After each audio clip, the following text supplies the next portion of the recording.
त्याच्यामुळे तुमच्याही मनामध्ये अनेक प्रश्न आहेत, त्या प्रश्नांची उत्तरं मलाही द्यायची आहेत। त्याचबरोबरीने आपल्या देशात, राज्यात, शहरात, राजकारणामध्ये, नागरिकांच्या जीवनामध्ये अनेक व्यथा, समस्या या त्यांना भेडसावत आहेत। त्याहीबद्दल आपल्या मनात प्रश्न आहेत, माझ्याही मनात त्या प्रश्नांबद्दल प्रश्न आहेत।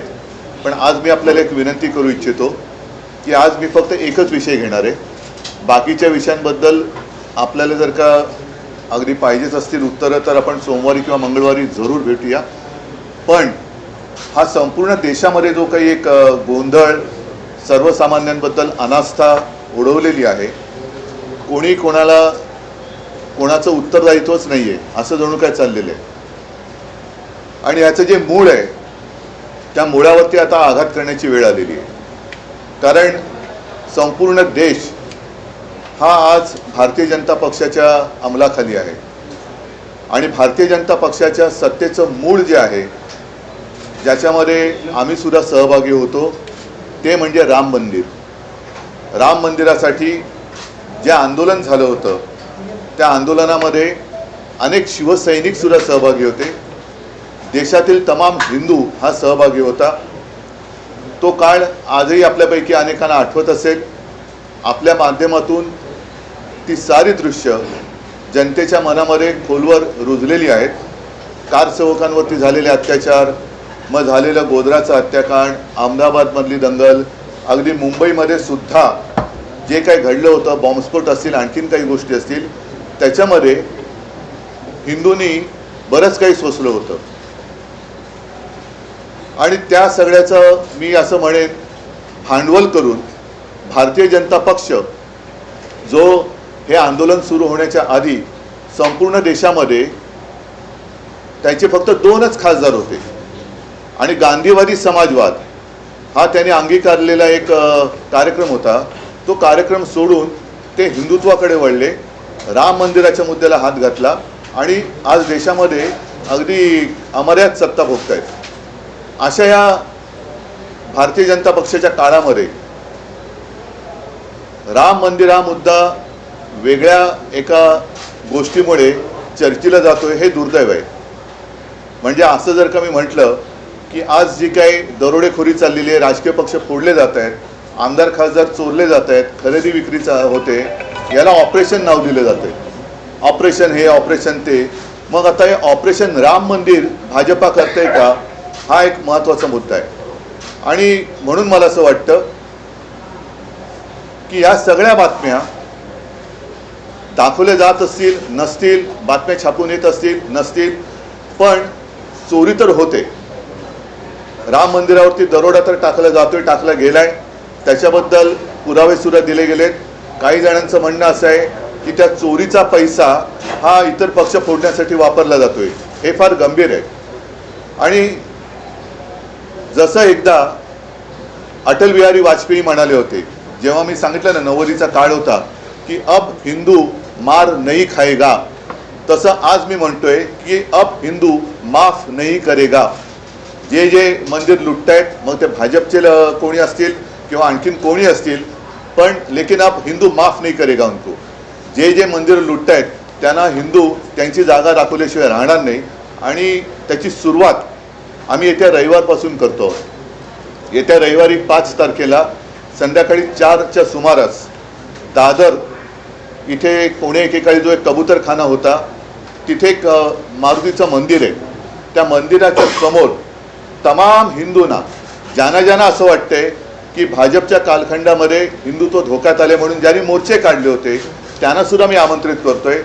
पक्ष वगैरे न बघता जे जे राम भक्त असतील, जे जे हिंदू आहेत, ज्यांना रामाच्या मंदिरात होत असलेली चोरी ही सहन होत नाहीये, पण जाब विचारायचा वाटतोय, ते सगळेजण तिकडे 4च्या सुमारास जमतील। मी स्वतः तिकडे जाणार आहे, माझ्यासोबत शिवसेनेचे नेते असतील, लोकप्रतिनिधी असतील, आणि मी तर म्हणेन केवळ शिवसैनिकच नाही तर तमाम राम भक्त असतील, ज्यांनी हिंदुत्व सोडलेलं नाही, ज्यांनी बाळासाहेबांचे विचार सोडलेले नाहीत, ते सुद्धा हिंदू असतील तर याच्यामध्ये येऊ शकतील। त्यांनी यावं आणि तिथे मग आम्ही रामरक्षा आंदोलन करतो आहोत। त्याच्यात साहजिकच आहे की रामरक्षा एक जसं पूर्वी आम्ही महाआरती करत होतो हिंदूंना जाग करण्यासाठी, आता हिंदू जागे झालेत, आता हिंदू त्यांना जाब विचारतील, तो जाब विचारण्यासाठी आम्ही तिथे रामरक्षा म्हणू, हनुमान स्तोत्र म्हणू आणि हनुमान चालीसा सुद्धा म्हणू. हे जाहीररित्या हा कार्यक्रम सुरू होईल. परवाचा कार्यक्रम ही सुरुवात आहे आणि त्याच्यानंतर प्रत्येक ठिकाणी राज्यभर जिल्हा पातळीवरती शहरामध्ये अगदी खेड्यापाड्यात सुद्धा जिथे जिथे राम मंदिर असेल, जिथे जिथे हनुमान मंदिर असेल, तिथे तिथे हे सर्व हिंदू, सर्व राम भक्त, मी तर म्हणेन आता वारीची सुरुवात होते, अगदी वारकरीसुद्धा ह्या राम मंदिराच्या लुटीविरोधात ज्यांच्या मनात आग आहे, ज्यांच्या मनात राग आहे, ते सगळे एकत्र होऊन या भारतीय जनता पक्षाला ह्याचं उत्तरदायित्व स्वीकारायला लावल्याशिवाय राहणार नाही. त्याच्यामुळे ही सुरुवात होते आहे. आपल्याला सुद्धा मी आमंत्रण देतोय. आपल्या माध्यमातून मी सर्व हिंदूंना, सर्व राम भक्तांना तिथे आमंत्रित करतो आहोत, कारण हिंदुत्वाच्या नावावरती ही लूट आम्ही सहन करू शकत नाही. हा जर काही त्यांनी देखावा केला असेल की मंदिर वही बनाएंगे, मंदिर झालं, पण त्या मंदिराच्या मागे ज्यांनी ज्यांनी रक्त सांडलं, ज्यांनी ज्यांनी कष्ट, ज्यांनी म्हणजे अनेकांना तुरुंगवास झाला, त्या सगळ्यांचे कष्ट हे असे आम्ही वाया जाऊ देणार नाही.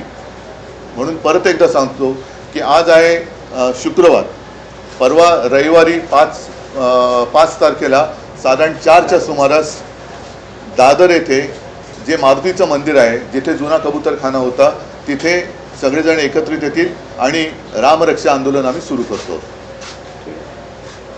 तुम्ही इतर पक्षांना सुद्धा आव्हान करताय का? मनसेध्यक्ष राज ठाकरेंना सुद्धा आव्हान करताय का? मी तमाम हिंदूंना, तमाम राम भक्तांना पक्ष पातळीच्या पलीकडे जाऊन आवाहन करतोय. आवाहन म्हणजे विनंती. आव्हान आणि आवाहन ह्याच्यामध्ये फरक आहे. आवाहन म्हणजे विनंती करतोय की ज्यांना ज्यांना तिकडे यावंसं वाटते त्यांनी तिकडे बिंदास यावं. उद्धवजी, राम जन्मभूमी हा देशवासियांच्या आस्थेचा विषय आहे. राम जन्मभूमीचं आंदोलन हे देशव्यापी होतं. आता हे तुम्ही रामरक्षा जे आंदोलन सुरू करत आहात ते मुंबई महाराष्ट्रापुरतं मर्यादित असणार आहे की पुढच्या काळात हे देशव्यापी असेल आणि तुम्ही स्वतः अयोध्येत जाणार आहात का? मी अमित शहाबरोबर नक्की अयोध्येला जाणार आहे. पुढे काय ऐका, एक मिनिट तुमच्या प्रश्नाचं उत्तर देतो की तुमच्या लक्षात असेल की त्यावेळेला राम मंदिराचं आंदोलन हे देशव्यापी होतं, पण शिवसेनेने अगदी स्वतः शिवसेना प्रमुख हे अक्षरशः राज्यभर फिरले होते.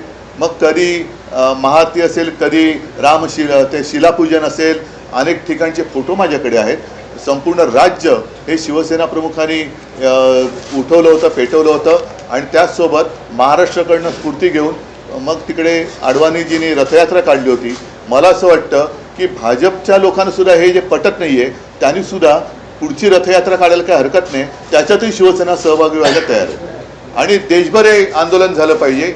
जे जे हिंदूंच्या भावनेशी खेळत आहेत, जे जे हिंदूंच्या भावनेशी खेळलेत आणि हिंदुत्वाचा बुरखा घालून जे राम मंदिर लुटत आहेत ते माझ्या मते देशद्रोह करत आहेत.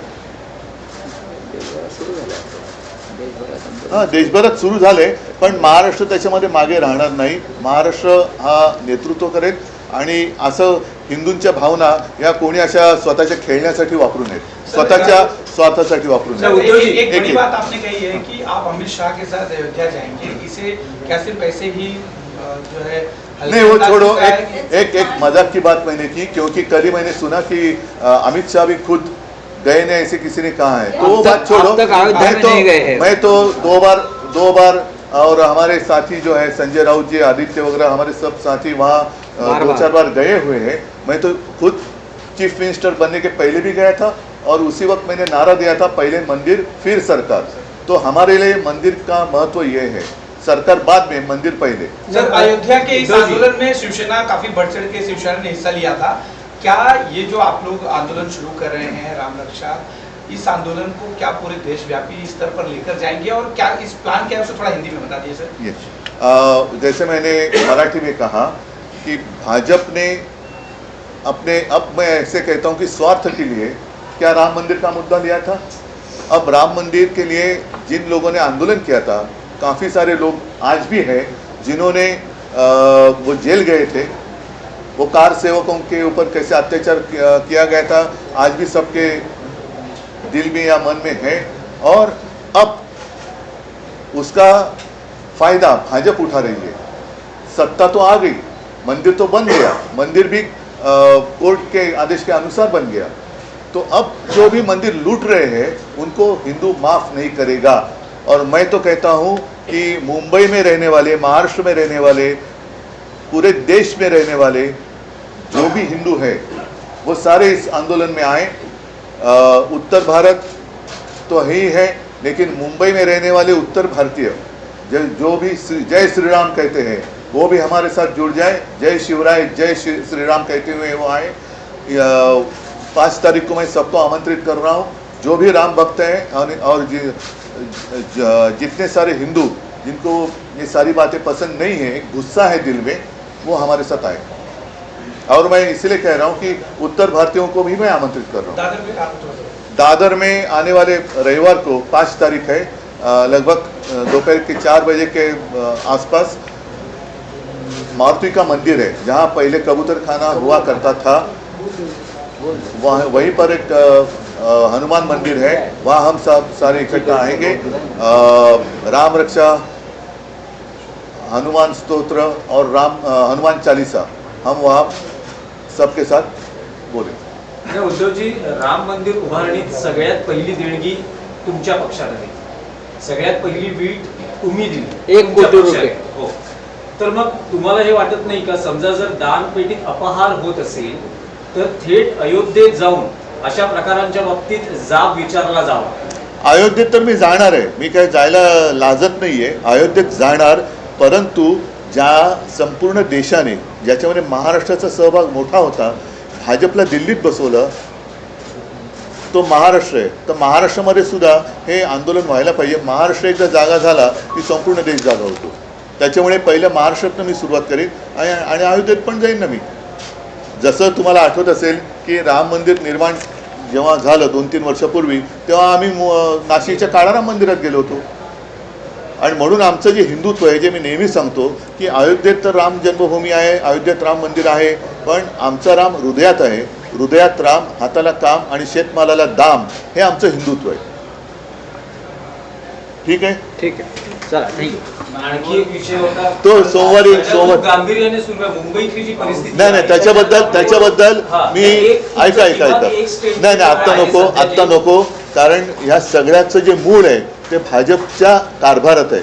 म्हणून ह्या सगळ्या विषयावरती मी पाहिजे सोमवारी आपली तयारी असेल तर सोमवारी भेटेन, मंगळवारी भेटेन, आपण विस्ताराने त्याच्यावरती प्रेस कॉन्फरन्स घेऊ. पण आज परत एकदा राम मंदिर, जे ऑपरेशन राम मंदिर भाजप पुरस्कृत चालू आहे, त्याचा निषेध करण्यासाठी, आणि जे त्याच्यामध्ये जर कोणी चोरी केली असेल, ते कोणाशी संबंधित असेल, त्यांना शिक्षा झाली पाहिजे.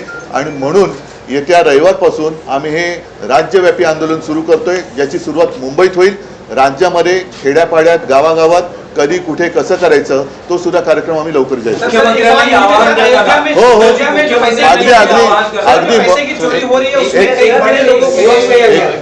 मुख्यमंत्र्यांना मी याच्यामध्ये पद बघत नाहीये. जे राम भक्त असतील, जे अस्सल हिंदू आहेत, ते मग पदानी कोणी असतील, कोणत्याही पदावर बसले असतील, त्या सर्वांनी यावं. ज्यांना रामाबद्दल प्रेम आहे आणि ज्यांना राम मंदिरात होणाऱ्या चोरीचा एक राग आलेला है, त्या सगळ्यांनी यावं. सर सवाल है कि बहुत बड़े लोगों को छोड़ दिया गया है, सिर्फ छोटे लोग ही नहीं, इसीलिए नहीं, मुझे तो डर इस बात का लग रहा है, इसलिए जो मैंने शब्द का प्रयोग किया है, ऑपरेशन राम मंदिर, ऐसे नहीं होना चाहिए कि उनका बाद में सत्कार किया जाएगा और वो कहीं पर राज्यपाल और कहीं पर वो मंत्री वगैरह बना दिए जाएंगे. तो जो भी चोर है उनको तो सजा होनी चाहिए. तो धन्यवाद. जय हिंद, जय महाराष्ट्र. मित्रांनो, मला नाही वाटत की राम मंदिरातील खरे चोर बाहेर येतील, कारण तपास करणारेही तेच आहेत. तपास करणारा यंत्रणा वगैरे सगळं काही त्यांच्या हातामध्ये आहे. देशामध्ये सध्या एकाधिकारशाही सुरू आहे, हुकुमशाही सुरू आहे, त्यामुळे खरा तपास होणार नाही. ठीक आहे, पुढं काय होते बघूयात. सध्या उद्धव ठाकरे यांनी खरं तर शेतकरी कर्जमाफीचा मुद्दा घेणं गरजेचं आहे, जो राज्यातील प्रत्येक नागरिकाशी संबंधित आहे. असो आपलं मत नक्की कळवा. रामकृष्ण हरी. जय जगद्गुरू. जय शिवराय. जय भीम.